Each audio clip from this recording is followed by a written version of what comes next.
Slow download speeds can be frustrating, especially when you're in a hurry, but don't worry, I've got you covered. In this video, I'll show you 4 easy and effective methods to boost your Chrome download speed and get your files faster than ever. For the first method, open Google Chrome and type in the address bar and Chrome/flags.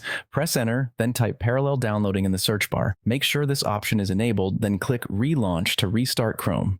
For the second method, right-click on the Windows Start button and select Run. Type following text and press enter. Select your connection, whether it's Ethernet or Wi-Fi, right-click on it and choose Properties. Click on Internet Protocol version 4, then Properties. Make sure Use the following DNS server addresses is selected. For the first line, type 1.1.1.1, and for the second line, type 1.0.0.1. Click OK to save the changes. For the third method, click the 3 dots in the top right corner of Chrome, go to Extensions, and click Manage Extensions.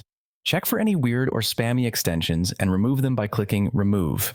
For the fourth and final method, open the Start menu, type CMD, and run it as an administrator. Type this command and press Enter. Once done, restart your computer. Your Chrome download speed should now be significantly faster. And that's it. These 4 methods should help you boost your Google Chrome download speed. If this video helped you, don't forget to like and subscribe for more tech tips. Thanks for watching.